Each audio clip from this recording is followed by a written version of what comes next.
Hello everyone, আমি Olivia. আমার আজকের স্টোরি টেলিংটা হলো কবিতা আন্টির আমাকে সবজি খাওয়ানোর প্রচেষ্টা। আমি তো এটাকে বলি ট্রিক।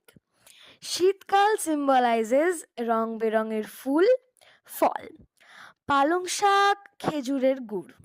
যদিও গাঁদা ফুল, পালং শাক সারা বছরই বাবাকে আনতে দেখি, আমার তো একদম ভালো লাগে না। এই পালং শাক, বেগুন, তার উপরে আবার মূলো, ওরে বাবা, তার উপরে আবার বড়িও যোগ করেছে। তবে কবিতা আন্টি আর মা বলেছে, যখন সব সবজিকে একসাথে মিলিয়ে খাবি তখন কোনো আলাদা আলাদা টেস্ট পাবি না।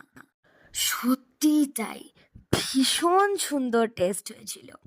মা তো স্কুলে, তাই আমার খাওয়ার ভিডিওটা নেওয়া হয়নি। আর এই যে এক প্লেট স্যালাড, পুরী বেড়াতে যাওয়ার আগে কয়েকটা সিজনাল ফ্লাওয়ার পটিং করে গেছিল মা।